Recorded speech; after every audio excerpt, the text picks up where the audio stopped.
আসন্ন জাতীয় 13তম সংসদ নির্বাচনে বিএনপির দানের শীষ প্রতীকে মনোনয়ন পেয়েছেন মৌলভীবাজার 2 কুলাউড়া আসন থেকে আলহাজ শওকতুল ইসলাম শকু।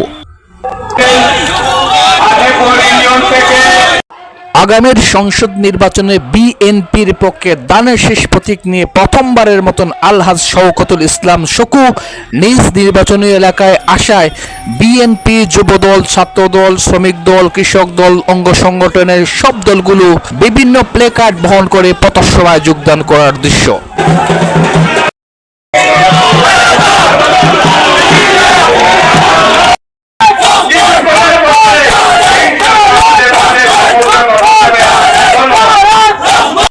প্রায় সহস্রাধিক মোটরসাইকেল এবং গাড়ির সমন্বয়ে গঠিত বিশাল শোভাযাত্রা বা আনন্দ মিছিলের মাধ্যমে কুলাউড়া উপজেলায় প্রবেশদ্বারের থেকে মৌলভীবাজার 2 কুলাউড়া আসন থেকে বিএনপির নমিনেশন প্রাপ্ত আলহাজ শওকতুল ইসলাম শকুকে সভামঞ্চে নিয়ে আসেন।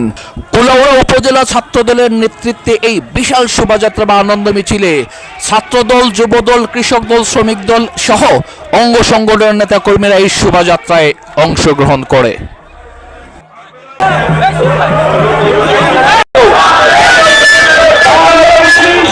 সময় যত বাড়তে থাকে কুলাউড়া উপজেলার বিভিন্ন ইউনিয়ন থেকে বিএনপি এবং অঙ্গ সংগঠনের নেতাকর্মীরা বিভিন্ন ধরনের মিছিল এবং প্লে কার্ড বহন করে কুলাউড়া ডাক বাংলো মাঠে এসে জমায়েত হয় এবং তারা কুলাউড়া বিএনপির পক্ষে মনোনয়ন নিয়ে আসা আলহাজ শওকতুল ইসলাম শকুর পক্ষে বিভিন্ন উন্নয়নমূলক স্লোগান প্রদান করেন।